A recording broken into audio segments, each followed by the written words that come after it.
So excellent. Thank you very much, everybody, for coming or sticking around. Is there anybody who started 2 days ago with the first panel? Oh wow! So you're really fans of super fans of IIPP.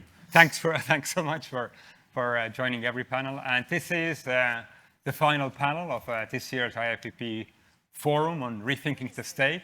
So hopefully you have rethought many of your ideas that you came with the priors and now you changed, or maybe not, let's see. And the final panel is on digital capitalism, digital feudalism, digital platforms. So it's everything that touches our everyday lives, our industry, our governments, really everything, because our lives are increasingly, obviously, digital. So we will discuss today from a particular point of view, because if you look at the panel, it's mainly European, except to my right.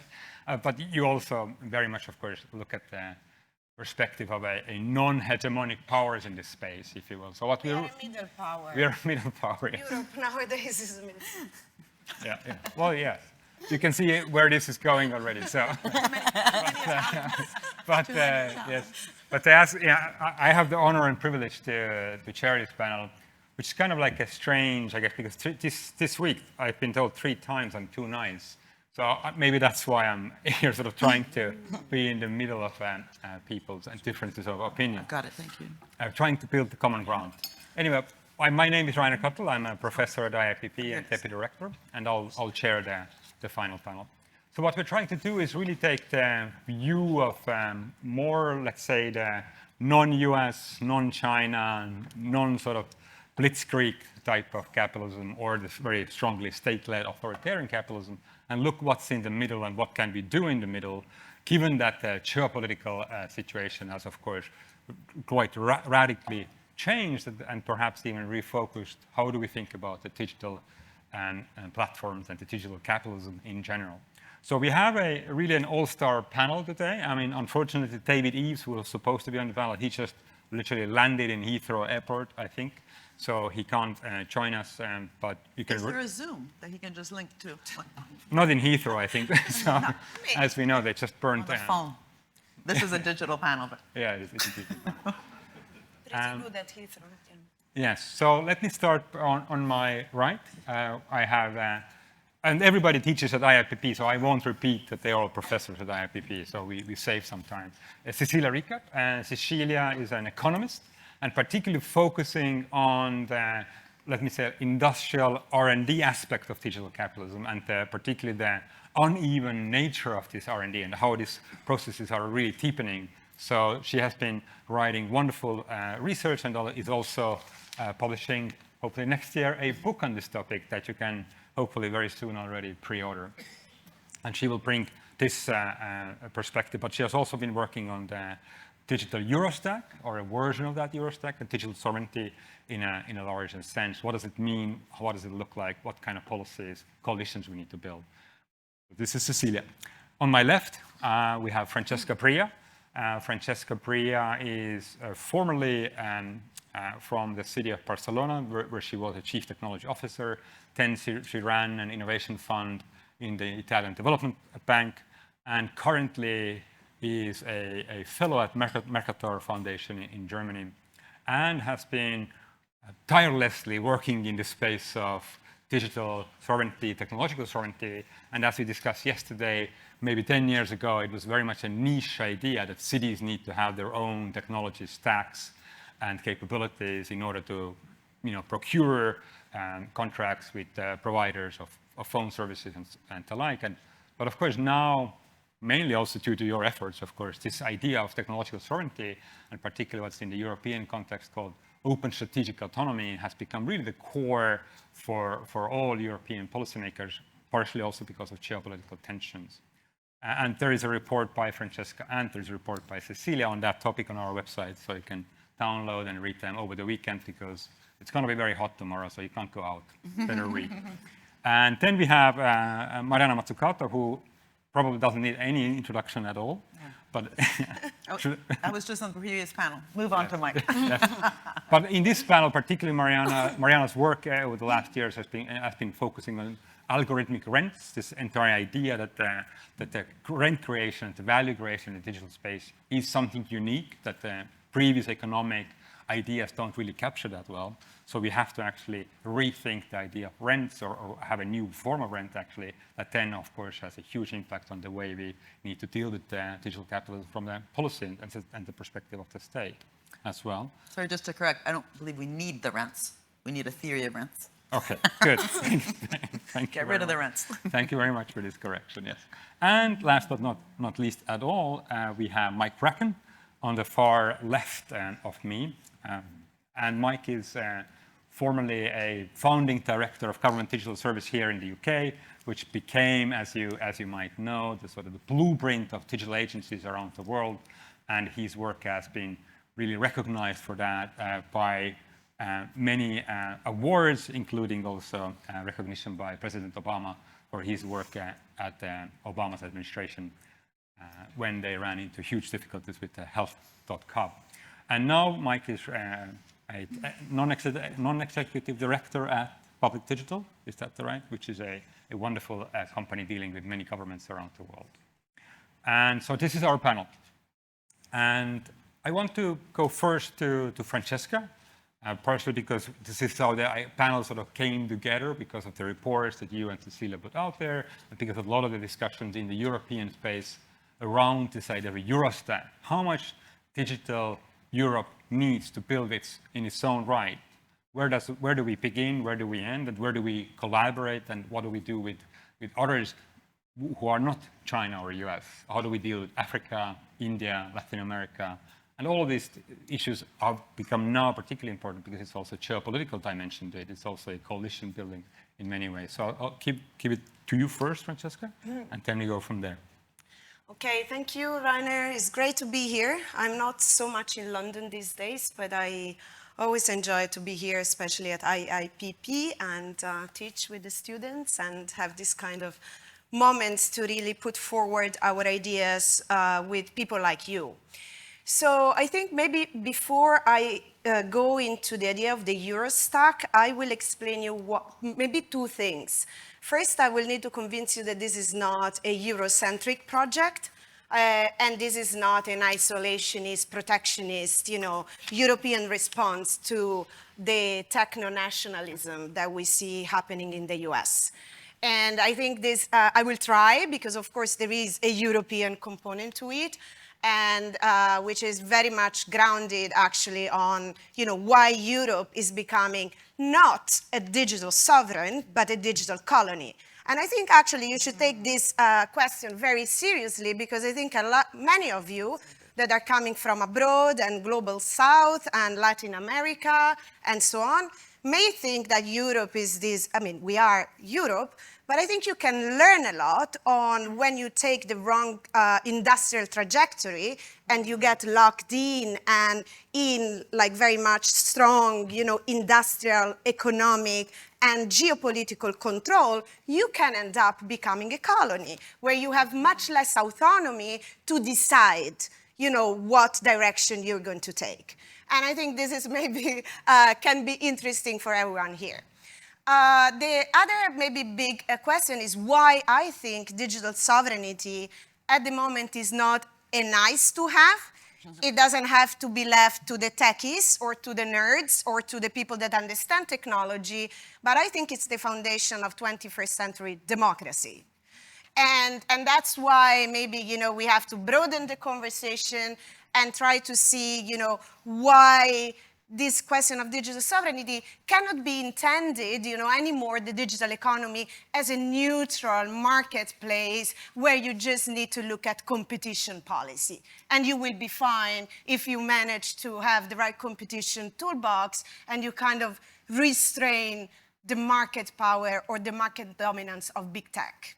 I don't think this is anymore the game. And I don't think we're going to be able to do that anymore. And I think also in this respect, you can learn from Europe, because Europe has been, in the past 5 years, very focused in the regulatory state. So we said, like, we want to be the big regulator of the digital age, and we're going to put forward, and I mean, I have been also very much involved in that, so I don't want to give the impression that I don't believe you can do good regulation, and if you do good regulation, you can align the outcomes, with more social and environmental sustainability and so on. But I also think that we realize, and by the way, we have fantastic juridical minds in Europe that have even called all these different legislation, I'm not even going to mention them, the GDPR, the AI Act, and so on, the digital market, blah, blah, blah. They have been naming them as the new constitution for the digital age. So kind of like, kind of strengthening constitutional democracy. I still think this is a very important question, but I think we realize that basically in this particular geopolitical moment, and I will explain why, you cannot regulate what you don't have, and you can't defend what you don't control.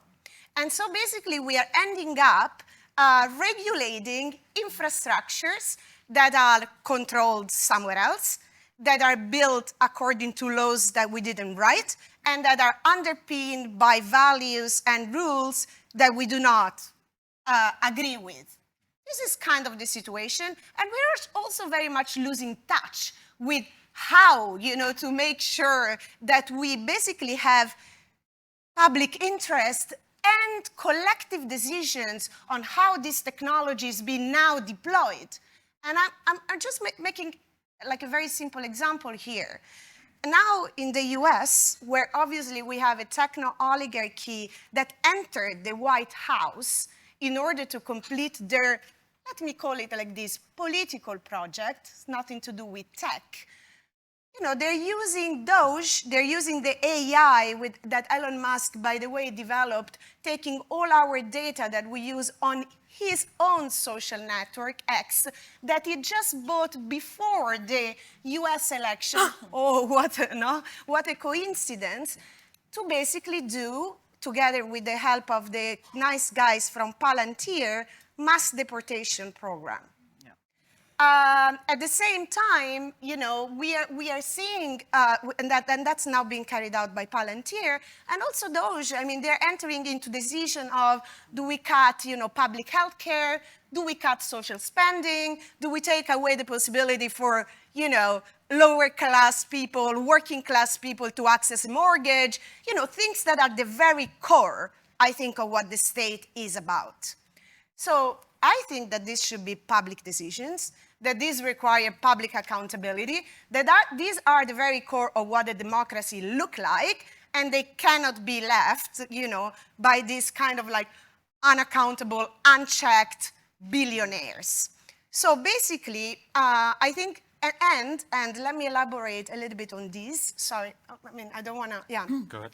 I want to elaborate on this, on why I think at the moment that when we are talking about the critical digital infrastructures of our time, so, from the huge data centers to the chips, to the compute power, to the cloud, and the artificial intelligence, that, by the way, it's becoming an interface to access, to essential services of society.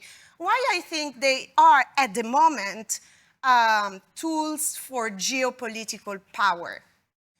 Because we see all the time, I mean, in the new also economic doctrine, we are seeing that you have export control on chips, that you have bans on rare earth and critical raw materials, you have undersea cable sabotage, you have satellite private operators like Starlink deciding outcomes in war zones, and, I mean, of course, increasingly, and I will not go there in this panel, AI militarism, that is like should be concerning all of us, because we actually really don't know where this is going at the moment. We just see it deployed like at fast speed, and we're seeing also a radical increase in defense spending with the new technological capabilities at the very core.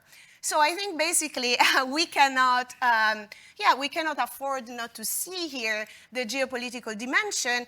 And I give you some numbers, maybe just to, to enter into the reason why I think Europe should be doing a EuroStack, or at least putting up a framework that look at the holistic understanding of what this is, because Europe at the moment, and I don't know if you all know this data, certainly the people in the panels do, we depend 80% of our digital services are imported, 80%. I think the situation in the UK, if you do not consider yourself as part of the US, is the same. We have 70% of our cloud services are provided by 3 US big tech companies. Cecilia, an expert there on cloud competition, she would maybe talk about that. The biggest European provider on cloud only controls 7% of the market. 90%, I mean, these numbers are incredible. You know, 90% of the software we use that power our public services, our hospitals, our energy grid, our cities, are actually operated by only one company. I mentioned this because it's only one, Microsoft. And then 70% of the AI foundational model we use are trained on foreign data sets. And okay, the US is there deploying this foundational model. China is catching up like really fast with very strong industrial policy, which is the digital Silk Road at scale, you know, especially in the global south, by the way. And at the moment, and that's why I think you all understand this, because I think these AI data centers that NVIDIA is selling us, the GPUs that NVIDIA is selling us as AI sovereignty, by the way. I mean, I have to say that I feel very bad when I see that all my 20 years of work of like digital sovereignty is now becoming sovereign AI by NVIDIA, sovereign cloud by Google, sovereign military by Palantir. So, I mean, something wrong is going on here. So I need your help, because basically we can't let this happen. We can't. But at the moment, you know, these data centers in a box with really advanced compute capabilities and incredible, I mean, we should take this seriously. We shouldn't just dismiss this as a tech bro, blah, blah. No, this is a serious technological advancement with serious capabilities that are going to be deployed, I think, at the very core of our industrial ecosystem. So we should take this seriously. And they're selling us these data centers in a box with all controlling, and that's why the stack is important, because they're redefining the stack from the ground up, from critical raw materials to proprietary chips, proprietary cloud, proprietary foundation model, and on top, the tech oligarchs dictate if you can access or not the digital battlefield. I mean, really, I think we are one executive order away, not from Brussels, and now I talk to the far right, not from Brussels, but from Washington, or if you're lucky, from Beijing, to lose access to the critical technologies that power our economy, our society, and our industry. I think this is, and I don't like techno-feudalism, let me say like that. I mean, I will side with my husband. I mean, I think this is not feudal lords. This network is run by venture capitalists with a lot of new type of finance and new type of capabilities. This is hyper-capitalism in a very libertarian fashion, getting Washington in order to do their political projects. And I think here, and that's why, I mean, Europe can and should do something about this, which is, I think, I mean, what I'm trying to develop, what we are trying to develop, it's a big collective project. Actually, the EuroStack the report was written because the European Parliament is behind a multi-party coalition, which is very rare these days, and the European Parliament is super fragmented. We have like different political parties backing. We had 200 European industries backing this project. Key member states, like now is in the German coalition agreement, France is behind, Spain is behind.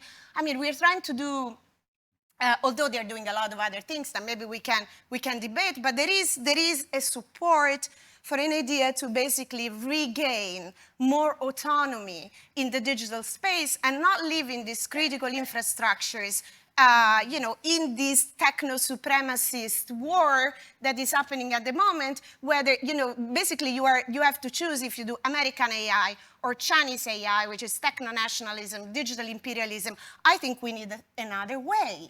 And obviously, this is not going to be only a European project. And I finish, maybe for one key reason, not even the technological capability. The extractivism of this industrial and business model is planetary. It's planetary. If you look at the AI infrastructure built out, I have never seen, and I mean, I'm also in this kind of same trajectory of Mariana, looking at the industrial policy historically, critical infrastructure. I've never seen anything like this in my entire life. So those AI data centers, go and look at them, because they are the new factories. They are the new industries, and they basically consume, and extract so much energy and water and critical raw materials, but like impressive. For example, in Brazil, they take 700,000 liters of water in regions that are more hit by droughts and climate change. They consume, hundreds of megawatts of energy. So we have to rethink our energy grid. And that's why, venture capitalists in Silicon Valley are now investing in nuclear microreactor. They're saying that they're going to put the data centers next to the nuclear power plants. I mean, this is a massive rewiring of, planetary scale infrastructure in the hands of very few, and I would say hostile actors, beyond the control of the states. This is happening right now. So this cannot be left to Europe, I mean, especially now in this political situation. So I think that it's very important that we put this agenda forward at the highest possible level. That's why I need Mariana's power, because she's the only one who can do these kind of things. But anyways, I think we need to put this agenda forward, but at the same time, this is also an offer to the world and whoever wants to collaborate to align this technological sovereignty with democracy, with the public interest, and with collective capacity, because otherwise I think this is not at offer at the moment. Mm-hmm. Thank you very much for this.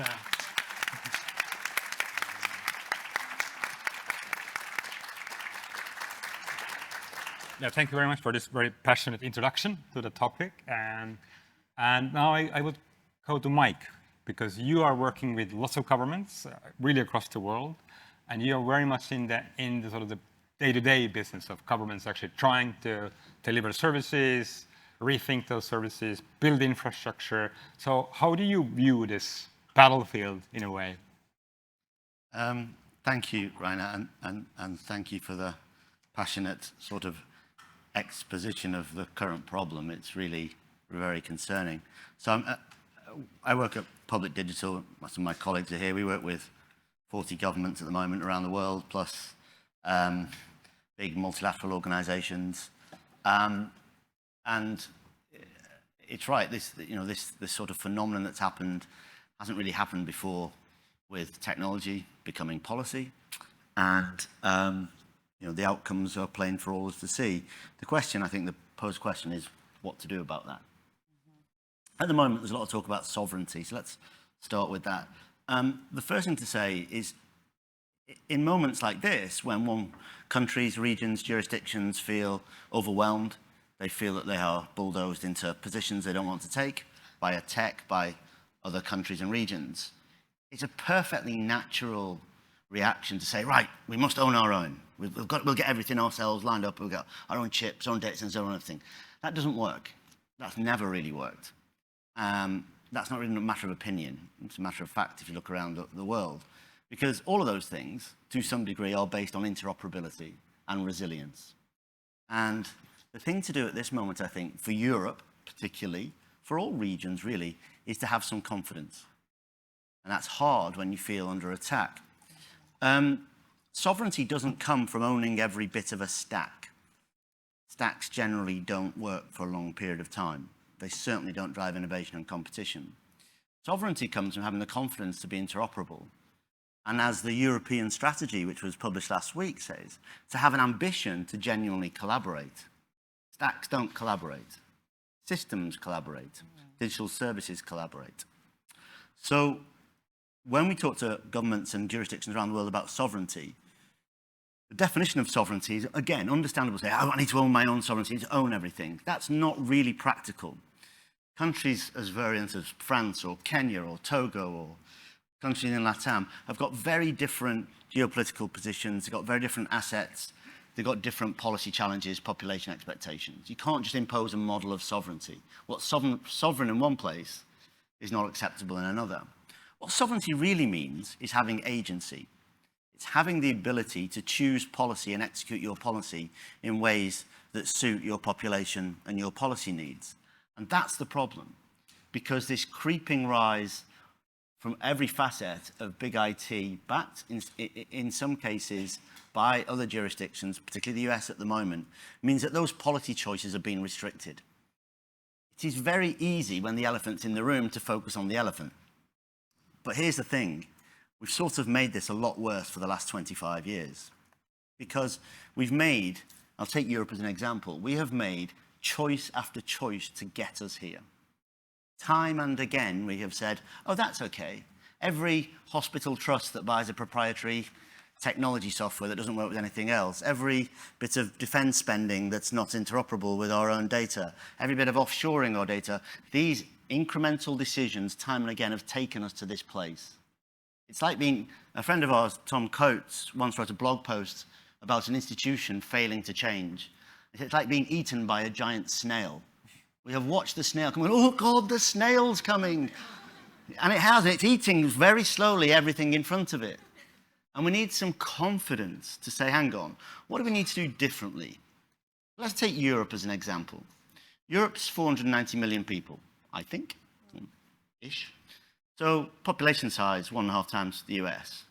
If we look at Europe acting singly, what could it do right now to move the dial on all these issues? Well, right now, if you, like Public Digital and others in this room, if you're a business in Europe, you try and set up a business in Europe, that's 27 different tax jurisdictions, 27 different instantiations. It's an incredible drag on economic growth and interoperability.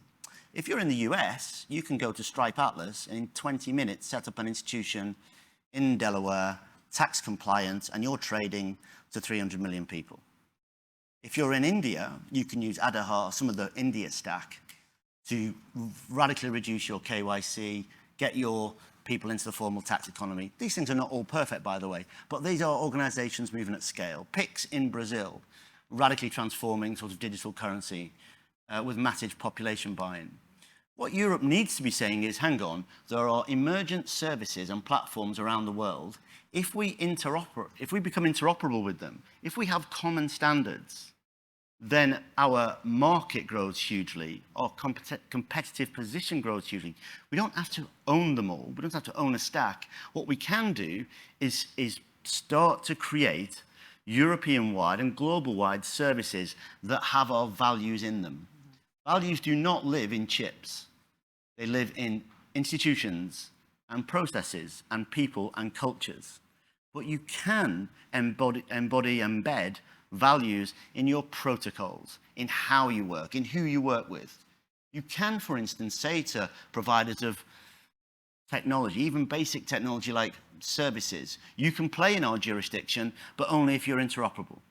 In this country, it has been a running saw that providers of software technology to our health system are not made to have our data interoperable. So if I walk into a hospital somewhere else in the country, then they may know who I am. That's insanity. That is literally a simple change in a regulatory process. It takes 2 hours in Parliament to do that. And yet we don't do it. That's one of thousands of decisions that jurisdictions have failed to make for 25 years. So one thing I am going to pick on Francesco, really for argument, because I like Francesco, I'm going to pick on you one thing you said. Good. Which is, we shouldn't leave this to the techies and the nerds. And I sort of know where you're coming from, but we have left it to policy-based bureaucrats for 25 years. Just think about that for a minute. European Common Directives. Our inability to impose basic rights of publishing on the large platforms. Instead, they base their protection on free speech, which doesn't even have a jurisdiction in Europe. We've made these decisions time and time again. And one of the reasons is that the people who understand processes and systems and technologies at global scale are very rarely at the decision-making table in those jurisdictions. Doesn't mean they have to be in charge, but it means they have to be influencing and helping shape policy. Because as my summary is this, digital sovereignty these days is policy. You increasingly are going to struggle to operate a large-scale jurisdiction without some form of resilience and interoperability in your policy-making decisions. That's what sovereignty means. And to do that, you have to understand the difference in shared protocols, open protocols. You have to have what our friends in defense call situational awareness.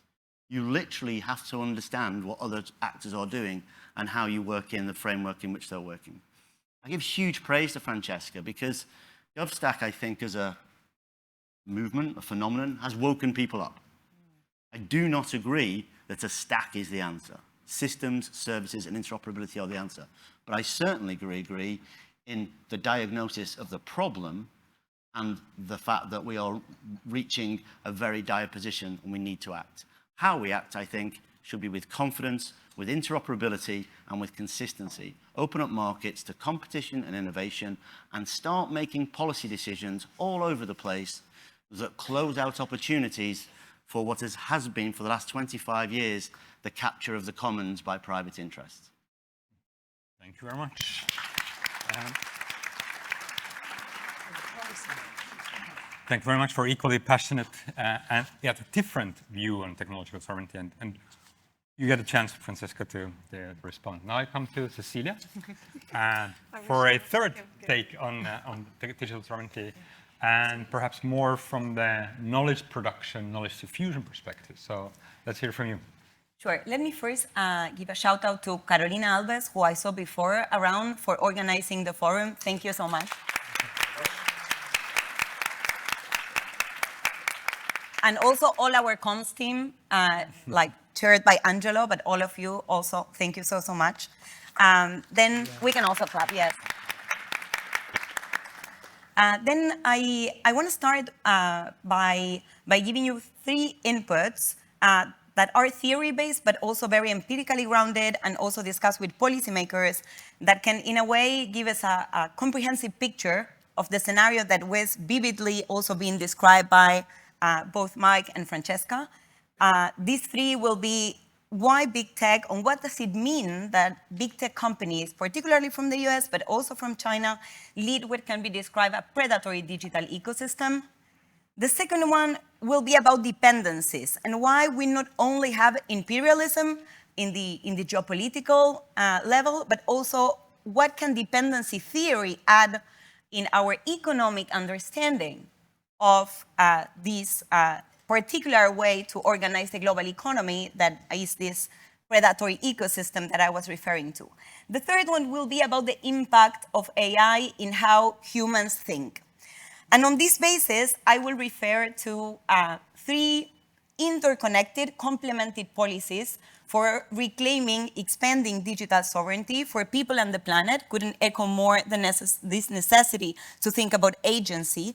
But to think about agency, we will, and for the many and the population in general, I think that we will also need the state, and I will try to bring these 2 together also in my proposal.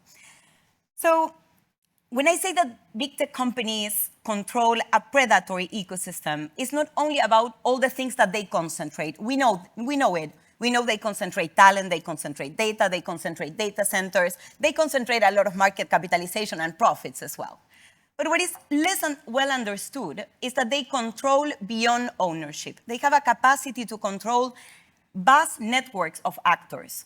At the level of research, organizations in Europe and all over the world participate in the production of AI science, AI models.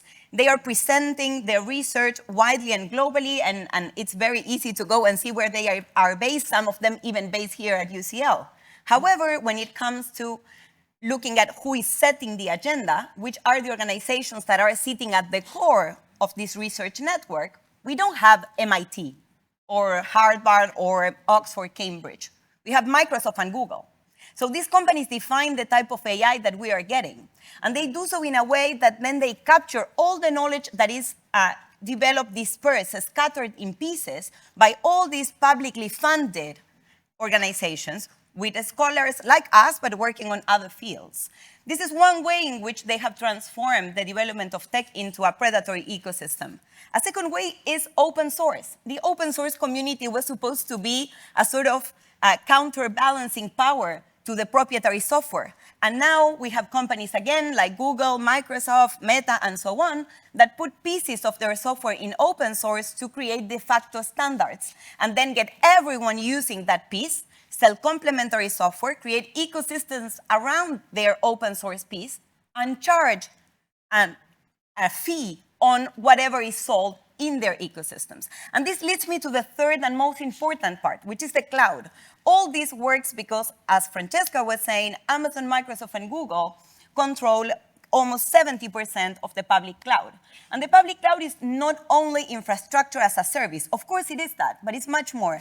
And in a nutshell, I often describe it as the supermarket for digital technologies. Whatever you want, you can go and purchase it there. But you don't get really access to that technology. You cannot do reverse engineering as China was doing in the past, for instance, with the automobile industry.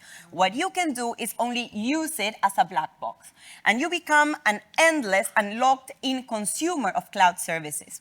And when I say you can say, okay, this is the same as Netflix. No, because if I don't want to have Netflix anymore and I want to have Amazon Prime, I just stop paying, cancel my subscription, and start with Prime. That cannot be done with the cloud. Once you're inside, your software architecture is already built inside, and it becomes virtually impossible, and if it's slightly possible, it's extremely expensive to move. Also, the specificities of how each of these clouds works at the technical level makes it even harder to move from one to the other. And if all this was not enough, a specificity of the cloud is that the cloud is not only a marketplace. The cloud is also the place where these digital technologies are produced and are consumed.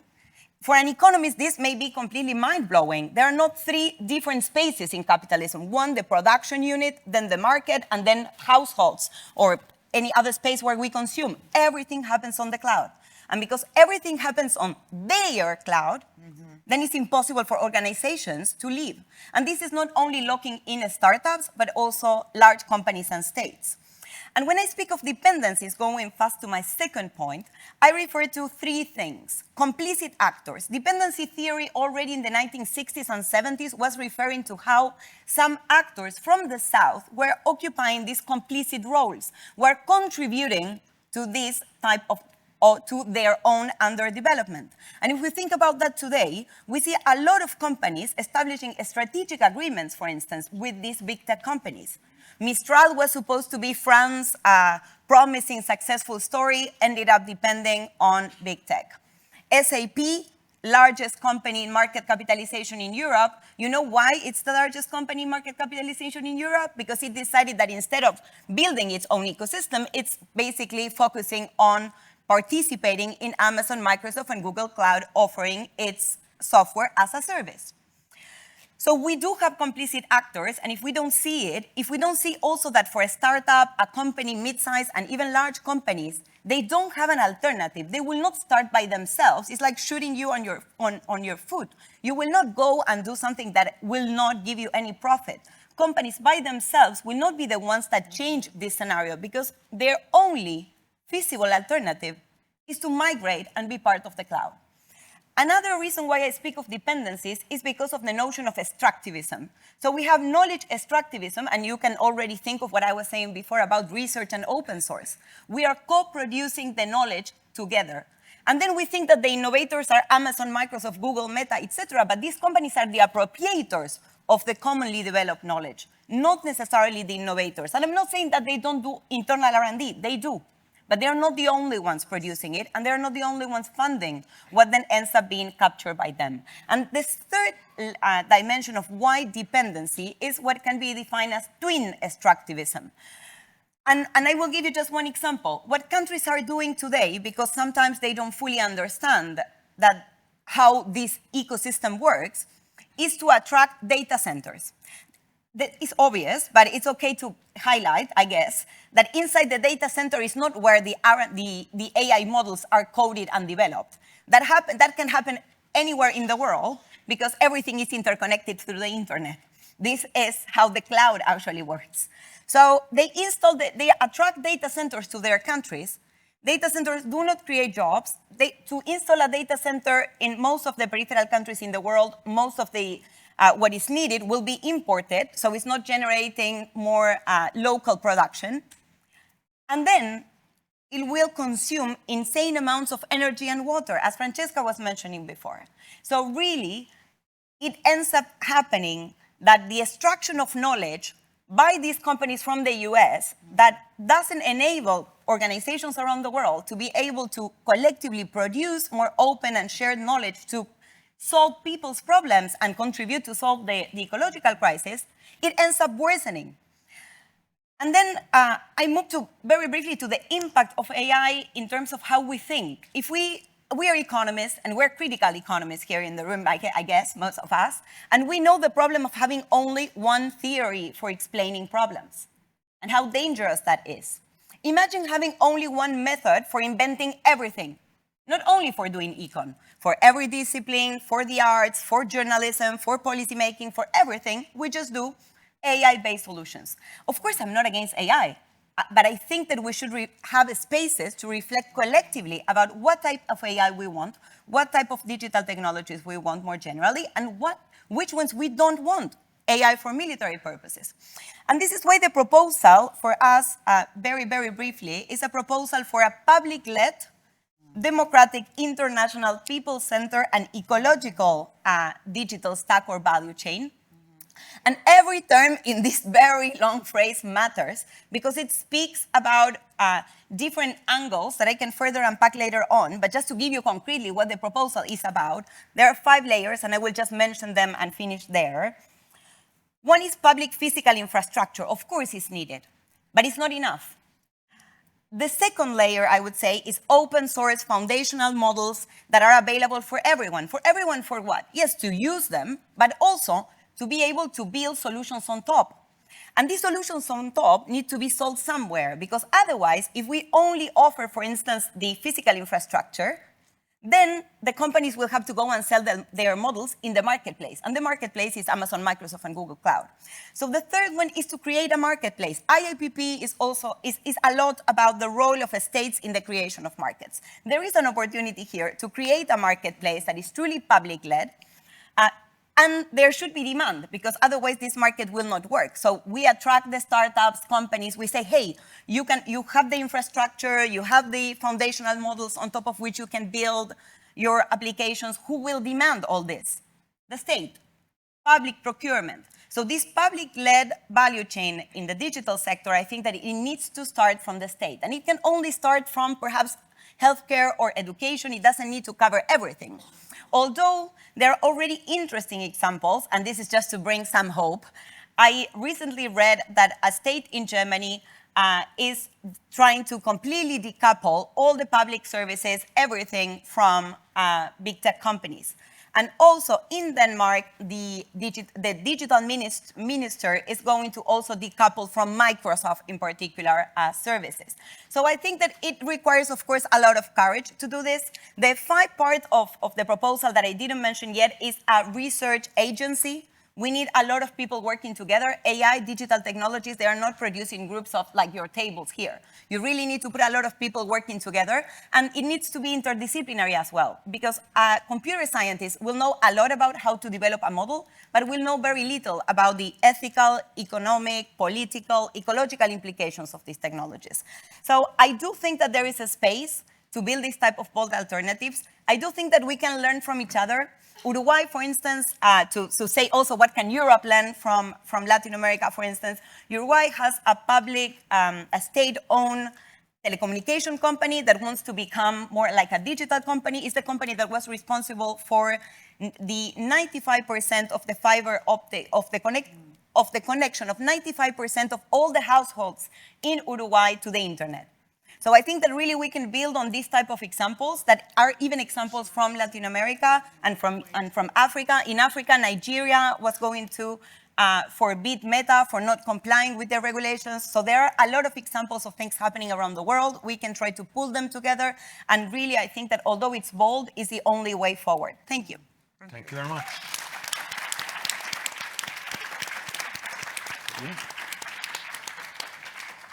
a third very passionate presentation on the digital. I'm going to be calm. Exactly. Now you'll be the chamomile. Now we go to the chamomile of the panel. No, but we already, yeah. So Mariana, coming to you. So what is your take on all of these issues? Because we have heard from stack, services, industrial policy. So now you have to bring it all together. Right. Well, first of all, I agree with everything that's been said, and I'm so proud you all teach on our MPA because it is about changing the curriculum. It is about changing how we think. I mean, that's why I've written about value, because value is like the first principle if we talk about the economy. Value and values. We use the word here as value, but we're talking about values. Value is also where does value come from? And this narrative of the tech bros, they love that narrative. They love that word, right? It makes them seem like they built the tech, which now they are, because they've literally also been able to, I've talked about it in a previous session, attract so much of the talent that used to be actually in our universities, in the DARPA-type institutions where most of the tech originated from, whether it was the internet, but also modern AI, the speech recognition part of it came from DARPA, unfortunately often military-industrial complex institutions, but they love that word. That's why they also love UBI. It's not a coincidence that in Silicon Valley, UBI is so popular, because it doesn't disrupt the narrative. There's the wealth creators, right? And with that narrative, that's how they also lobby. We talked in the previous session a bit, not enough, I think, about tax, but so much of the taxes of the venture capital industry, for example, that you mentioned, came about, the tax reductions, through a narrative about wealth creation. It was done in the late 1970s by the National Venture Capital Association, literally as soon as it was founded, like, tax, right? It was actually founded almost to lobby for tax. And in 4 years, she's like, yeah, go girl. Go girl. For the Italians. They got capital gains tax reduction by 50% in 4 years, not just by saying reduce, reduce, reduce. They did it by saying, we're the wealth creators, and if you want to attract innovation, the so-called new economy, that was how they were calling it back then. We have all words for it now. We're going to have to reduce capital gains tax reduction to make this kind of area profitable. The truth is that in almost every single sector, including this one, they came later, the VC guys. That's why actually the 220 model makes no sense. That makes sense if they really are taking a lot of the early stage, high capital intensity risk. Actually, they didn't, which would be fine, by the way, if we admitted it. We need venture capital, of course. But if the narrative is that that's the financing that got us this great technological change, whether it's AI or the previous ones, that then helps to create all these dysfunctions, which I'm not going to repeat, because these things don't just happen. They come through storytelling, discursive battles. Not that I'm a postmodern looking at, like discursiveness, whatever, but these things, I can tell you, almost every single period where inequality rose in Piketty's book, in Capital in the 21st Century, I can tell you almost the stories that led to those regressive tax reductions. And it's funny that we need a communist like Warren Buffett joke. He's not a communist to then say, can you please stop reducing my tax? I invest when I see an opportunity, and it has nothing to do with tax. Where do those opportunities come from? And how do we actually then structure it, not just through ex post regulation, as you say, too little, too late. Of course we need the regulation, but that regulation needs to be done with in mind from the beginning in a pre-distributive or pre-regulatory way, so the way we actually develop and produce this tech is correct from the beginning. It's too late if you later say, oh, privacy, what the hell were you doing before when you were funding that stuff? And Shoshana Zuboff is absolutely right in her book, Surveillance Capitalism, where she looks at these dysfunctionalities of, in one word, you think you're searching Google for free, they're searching you for free, but actually, and again, she's right in a general level, it actually has changed over time. And in the work that we've done with Tim O'Reilly and Ilan Strauss in a project funded by the Meteor Foundation, which benefited a lot from these, anyway, that's a whole other thing. Don't get me onto the foundations. Also because we need their money, so I can't do my my philanthropization. We're back in the Middle Ages talk. But that's what we also look at. We say it's very, sorry? No, they're only listening online. Yeah, that's good. No, we need the philanthropies, but not to fill the gap of problematic government, problematic business, or even worse, get the money first in the most crazy way.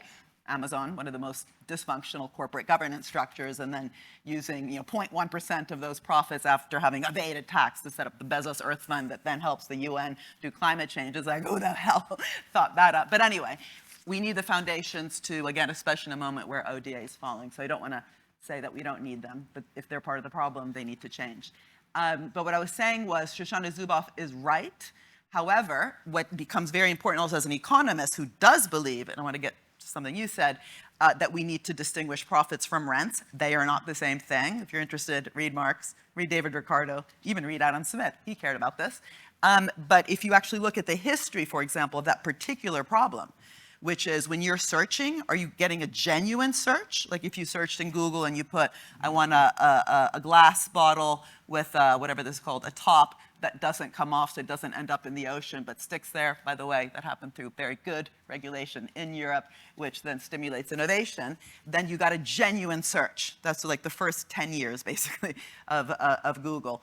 When then, what we show in this work, I mean, it's much longer than what I'm saying, but to give you the short story, the internet kind of starts to get saturated, and these companies that were making kind of good profits from what I would call value creation start to do what Shoshana talks about, again, to make a long story short. That's a very specific period. It wasn't like that from the beginning. And that's important, not to say, oh, Google used to be good and now it's bad. That's not the point. The point is that we need to be able to distinguish, are you actually making profits from genuine investment? Are you actually gaming a system like a troll under a bridge? That's where the kind of the kind of digital feudalism point comes about. I coined that back in 2018. I think Varoufakis afterwards talked about techno-feudalism, but we're kind of saying the same thing. Sorry, that was a little parentheses. Are you making money from, for example, the pharmaceutical industry, how you're gaming the patent system? We heard about that in the last session. Are you, in the landlord times, using value created by the farmers and then charging them all sorts of different types of rents? How are those modern rents today being created? Is it just through the patent system? No. Is it just through land rent? Well, that's a huge problem. Just look at what caused the financial bubbles, where you have a whole financial system, like in this country, actually focused on getting people to take out credit to buy homes. So when homes are themselves financialized, you have a huge problem. And so this distinction about how the companies actually made the profits in, the first place is very important to both signal that they required huge amounts of public investments, so that calms a bit down that arrogance and that ability to then lobby for very dysfunctional tax. But it also means that when we then look at those public investments, can we learn? So in the future, for example, with EuroStack, with the sovereignty side of it, which you rightly say is not the whole story, but that sovereignty side of it, well, let's learn the lessons then where it went completely wrong in the US, where they do have sovereignty, but precisely as you say, but I'm just saying it again, where the values were incredibly wrong. So what are these so-called European values, which, I mean, when we have, the Italian government, I mean, European value, well, this government right now, I mean, I don't know what we mean by European values, but definitely from, what do you mean by European values? Anyway, we do believe in public space, right? There are all sorts of regulations. Look at GDPR, for example, which was really innovative, right? Because when you have these regulations, they can, if well structured, require innovation because you have those kind of criteria that you're asking the companies to meet. If the regulation is just making things so much harder, like the examples you gave, and then people rightly gave, and then the solution is to say, oh, Europe is so regulatory, it's the regulatory state, and the US has this innovation, entrepreneurial state. We need more of that and just have a bit of the regulation on the side and sprinkle some values there on top of it. You're gonna not get the system, the revolution, if you want, that we're advocating for here. But it's very true that given that we need the technology and we want tech for good, not tech for bad, doing it and investing in it in such a way that has those good properties from the beginning is really, really critical. And I think there's this interesting examples we've looked at even in the energy space, by the way. Which sector is the biggest tax evading sector today? Does anyone know? Renewable energy.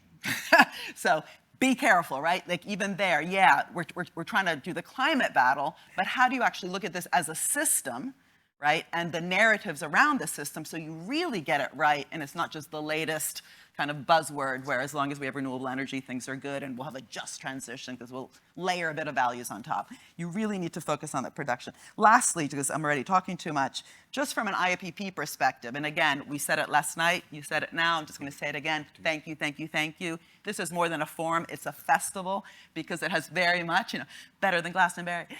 It gives people hope, right? I mean, people have said that in a lot of these. There's so much negativity for real reasons. We just heard a tragic story. We heard a very, very bad situation of what's happening. But this festival and why we set up the Institute is actually not only to give hope, but to show that we have agency. Your question before in the previous session, how do we build this stuff in a different way? We can all critique it and sling mud. So what are the principles of building something with justice, with pre-distributory contracts that get things right from the beginning so we don't socialize risk, privatize reward. So just to say the capacity and capability, we have our index, the dynamic capabilities index, that capacity we need inside the state to govern these processes well requires also knowledge, and that knowledge is being depleted. Not only for the reasons we said in the previous session, but literally from the hemorrhaging of talent from the state to these 4 companies that currently own 70% of the cloud.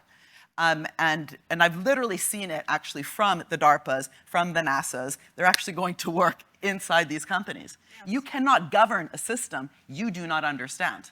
And I'm not saying that the companies didn't actually create a lot of the tech. Of course they did. That's what they do, right? They'd be stupid not to. But a lot of the foundational tech didn't come from them. And how they are doing it now is with huge talent that they did not invest in. If anything, the whole, don't get me onto it, but the whole SpaceX and NASA relationship is the most ridiculous relationship ever. And it's hemorrhaging talent from NASA to SpaceX. So I just want to say that the capacity and capabilities to do this, we have to develop them. That is what this institute is for. Go look at the posters in the back, but there's also, PhD program. A lot of the students, you met maybe some of them who are here, but all of our PhD students are really trying to push the theory that we need to get this change. And that link between theory, practice, and training is what we call practice-based theorizing, very sexy. But we will not win the battle without a new economic theory, but also economic narrative and that discourse of where the value creators are from. We have to disrupt that. So do not use the word tech bros. They did not actually create the tech. Thank you. Thank you. I didn't. Certainly, I didn't. Thank you so much, Mariana, for the 4th very passionate discussion and vision, if you will, going forward. So now we have a bit more than 20 minutes of the festival and of this panel left. So before I open the floor to Q&A, each of you have a few minutes to respond to whatever you want to respond, but have you heard? And I have some pointers as well. But then we come to you in the audience. So get ready your questions, and we have people running around the room with the mic. So Francesca, Mike obviously had a very sort of a different, not a very different, but a different understanding. A good challenge too, yes. Yes. Take it away. No, I do want to actually, maybe I'm going to be, because I want to have a little bit of spice. Yes. So I'm going to try. So I think the difference, so I kind of would have subscribed to what Mike said 15 years ago. I actually did. I learned a lot from what you've done at, government digital services in the UK. I tried to apply agile digital development in the Barcelona City Hall. We did 10 years ago the first data sovereignty, participatory democracy approach. It was all about participatory democracy, open participation, open protocols, come here. It was really the story. I bought into that. Actually, I learned a lot from what you've done, and I think that's a good story for that time. But I do not buy anymore into this narrative. And I think there is a very deep reason.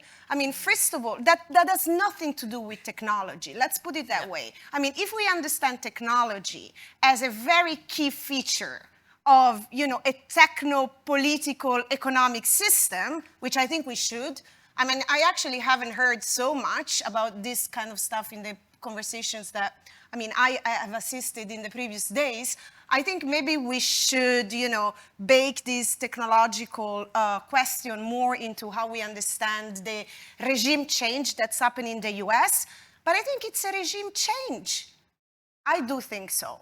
So this is a question that maybe we can discuss. So I do not think that, at least as a continental perspective, so I'm not taking any company perspective here, I'm taking a continental perspective. As a European citizen, are we gonna bet on a consumer-led, export-led, free trade regime where we're gonna be competitive just at the application layer, just, by creating some added value on top of, Mr. Thiel and Mr. Musk and Mr. Zuckerberg and Mr. Sam Altman's stack? It's a real question. And do you think that export-led, trickle-down, neoliberal globalization is still the game? I think it's an important question to answer.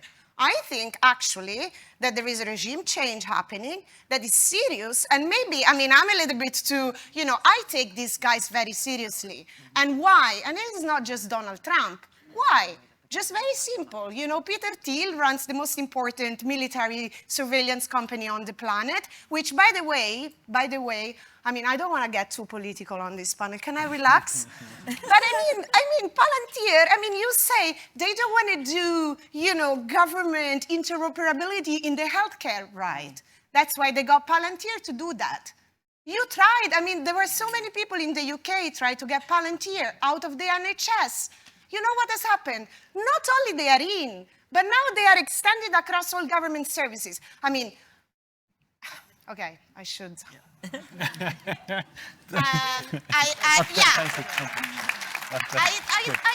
Honestly, this is not a question of economic, this is a question, and I would say, of national security. We do not allow Palantir to be managing critical digital services paid by European taxpayers for European citizens, and you can say the same in your own country. Let's do that. And I think this is a very important issue to face. Then the consolidation part that is happening, that is also another question. I think, although I agree with a lot of the analysis that Cecilia is doing, it's beyond the cloud. It is now, as we speak, beyond the cloud, although you explained what the cloud means in terms of a broader, understanding of the cloud. But what we are seeing now with AI infrastructure built out, I will repeat it, it's beyond the cloud. And actually do not underestimate, because I know we do not have certain capabilities. And here, for example, in the EuroStack report, you can see it. This is really written for the European Commission. It's super pragmatic. We are not advocating to do everything all at once. We actually have a very focused approach. Where are the vulnerabilities? What kind of critical components should we have under democratic control? Are we gonna have, and I'm gonna just quickly, the infrastructure part, the chips, they're closing off in the chips layer. They're closing off the cloud at the chips layer. And the chips layer means a lot of things, and probably you know it much better than me here.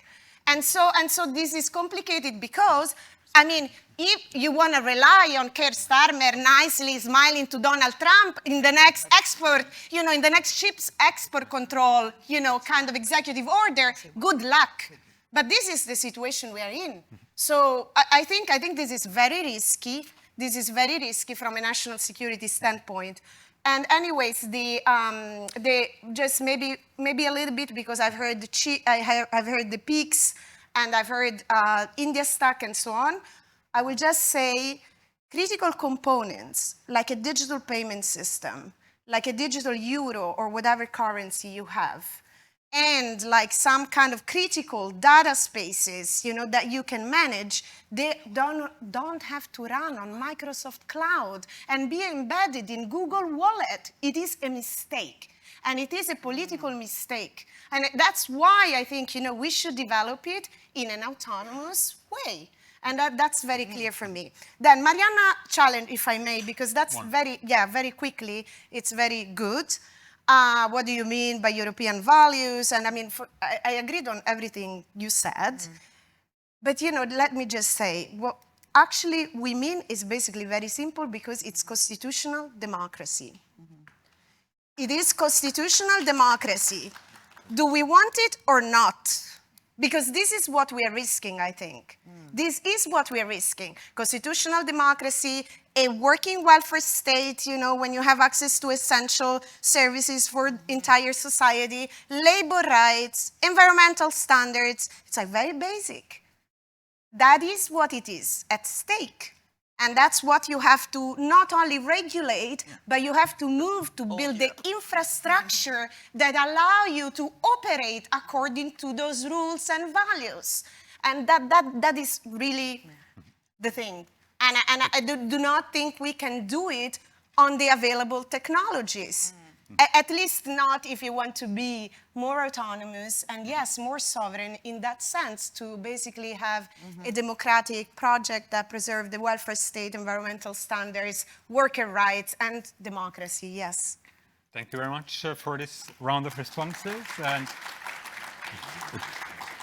go to you, Mike. Or, yeah, go to you, Mike.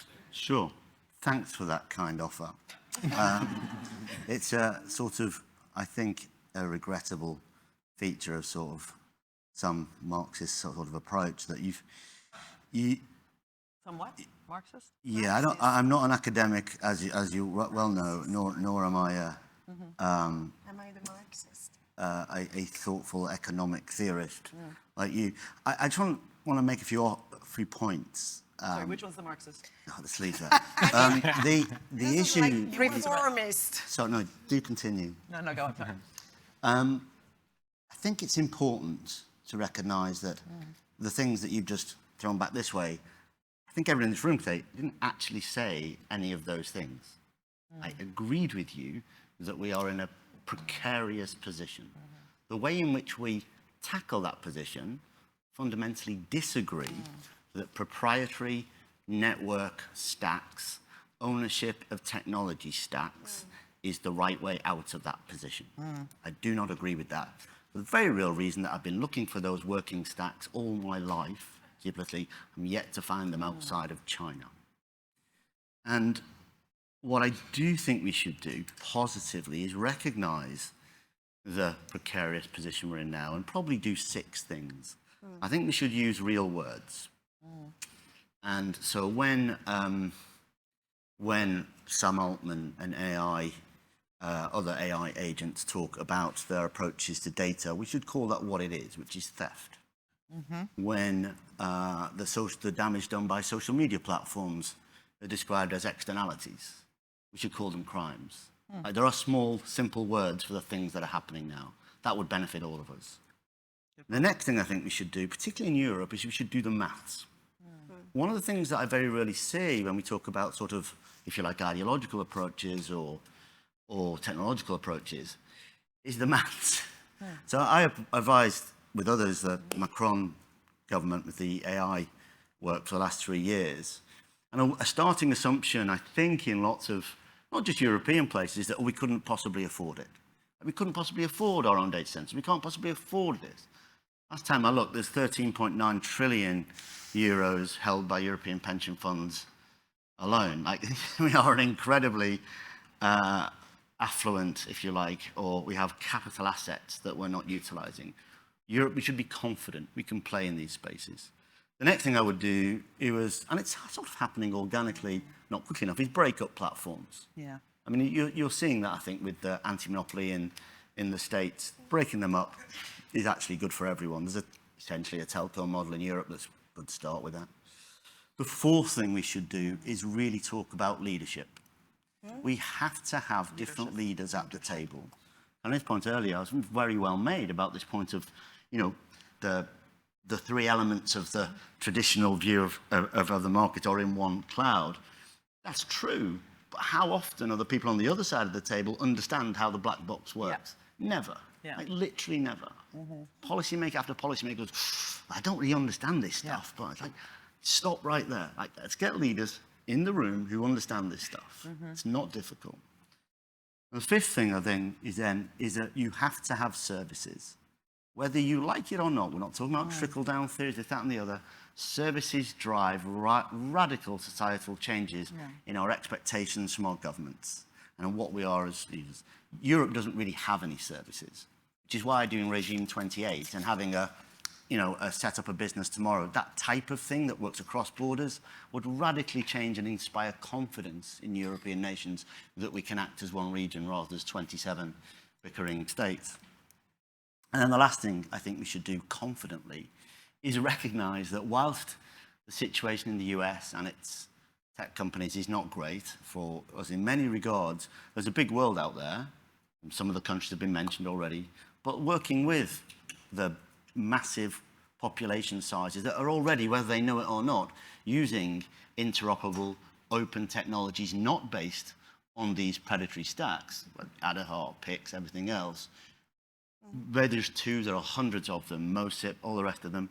Use them, work with them, embrace them, co-develop them as a bulwark against that proprietary, predatory set of technologies. Those things don't seem to me to be radically difficult, but they are a very different way of thinking about technology and policy than thinking about, quite understandably, let's own the stack, let's own everything. Because at the end of the day, and there's one final point I'd like to make, if you do that, all you're really doing is having your own version of what's been done to you. That's the problem. We disagree. Okay, well, let's disagree. And I mean, like, that is, no, because industrial policy, it's about that, you know, you kind of build, if we were gonna think like this, we wouldn't have trains in Europe. We wouldn't have trains.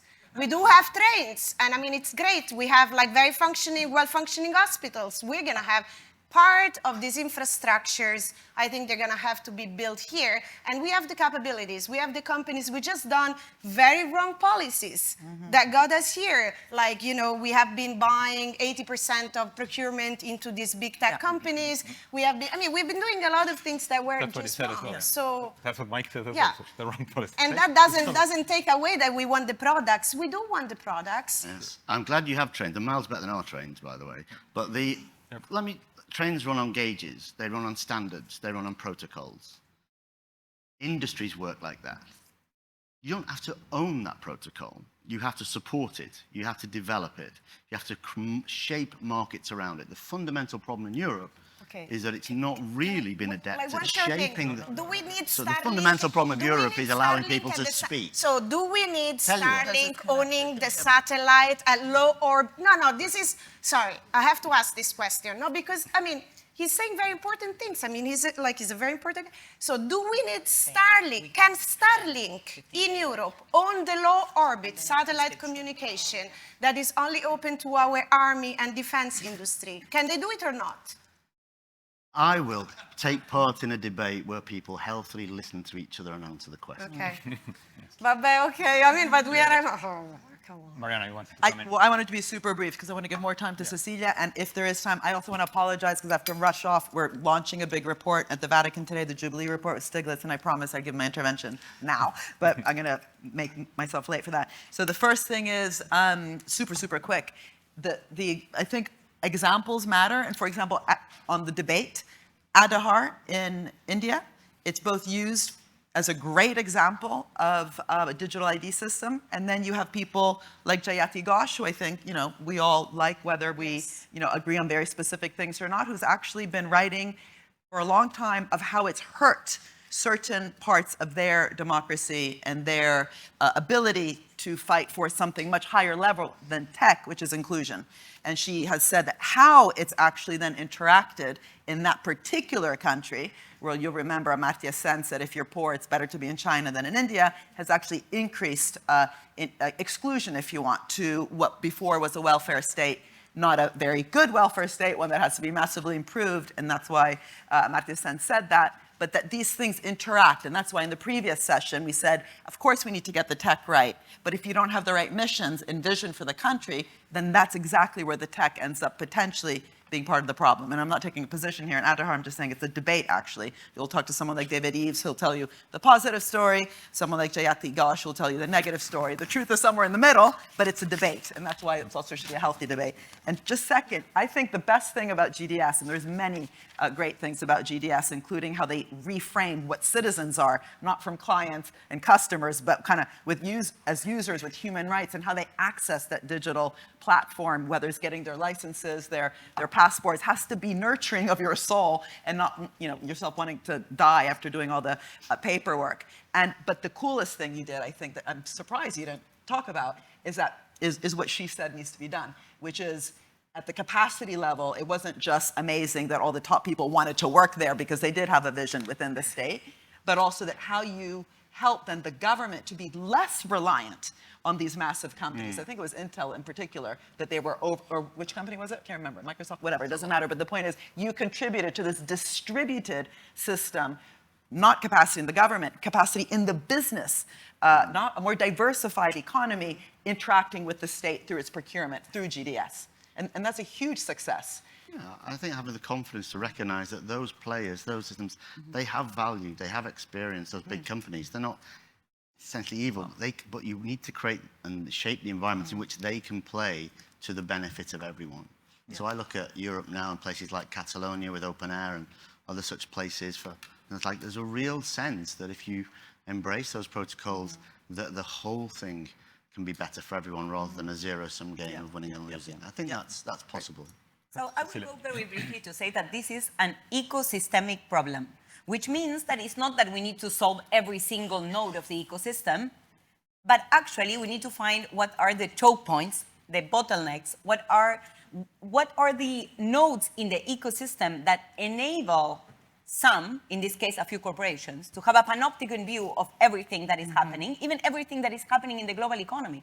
Because every single thing that happens in our economy, in our society today, goes through an information system. Yeah. So they can trace what consumption is higher and which one is lower. So they don't need to sneak on your data as they do with their other platforms and specific platforms and so on to anyways acknowledge what's going on with the world economy.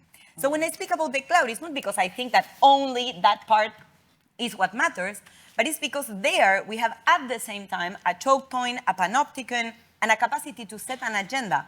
And this is why I don't focus on digital public infrastructure, because I think that the so-called digital, and quote-unquote, digital public infrastructure is very ill-equipped to be the starting point for building an alternative. Why? Not because it's not desirable in principle to have a digital ID. Would be very helpful for someone like me that has lost her UCL credential, for instance. But I think that it's not the place to start from, because that digital ID will need to be based somewhere, that system. Where? Is it going to be an Amazon, Microsoft, or Google Cloud? Is it going to be like in Brazil, where they tried to create their own data centers, but ended up being convinced by their state-owned companies that instead of doing that, they could just create a layer on top? And yes, the data probably will not be filtered, but if one day they switch off, no single Brazilian will be able to work, basically, and let alone the state. So really, I think we need to identify these choke points and start from there. And also, this is an opportunity to think beyond the tech sector, not only because the tech sector is everywhere, but also because it has a centrality in today's economy that enables us also to show that the state can do better. This forum is about rethinking the state. And the why I dedicate so much to digital is not because I think that digital is, I don't know, I'm in love with digital technologies or anything. I really think that it can be a very powerful example of how to build different states, how to build public-owned, open source spaces, common spaces, and ultimately how to build different communities. And I think that IIPP is a lot about that. Our tote bag that many of you have says, innovation is political. So all these discussions, as much as they seem technical, I think that it's very important what all the panel has said about this is all super political. And this is why I think we need more knowledge, because the only way to really identify what the priorities are is to do more research to really get into the nuts and bolts of our society more general. That's it. Thank you. Perfect. Thank you. And we are actually out of time, but there are drinks. You can hang around, discuss, take sides. But actually, to sum up, I think actually the differences are actually real, in a sense that digital technology is probably the first technology that actually combines in a way technology systems and all the service systems like never before. And that's why we have very different viewpoints in understanding what should we do. Should we look at the technology, which has its own very different evolutionary industrial practices that lead to monopolistic markets? Well, services are always monopolistic markets. They are by law. You know, that's what the idea of welfare state is. It's a monopolistic market. So that's why we have this very foundationally different understandings colliding. What should we do in a digital space? Because from the company's perspective, the digital platforms, they are naturally combining them. But from a public policy perspective, from the state perspective, we are not. Because we are people who develop services, and we are people who deal with the industrial policy, are very separate. They meet here in IIPP, and that's the great strength of IIPP and our MPA, I think. And so also they meet here in this panel. So if I were a policymaker, I would get both Francesca, Cecilia, and Mike, and Mariana, of course, in the room, and let's hammer out the policy that actually takes into account the services, the infrastructure, and the industrial policy, because that's what is really needed. So with that in mind, come work with us, study with us. Our beautiful posters from our MPA students are there. You can see the examples of our work. This is the debates we will have in the classroom every day. Hopefully, and we do, and this is what we also mean by rethinking the state. We need to take all the challenges from services to infrastructure to industry seriously. So I want to thank Carolina, the organizing team, all the people involved.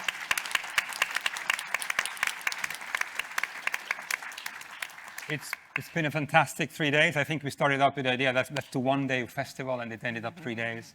So because we have so many great friends who want to come here to London to visit us, to talk with us, to debate with us. So thank you very much. Stay around for drinks, and see you next year. Thank you.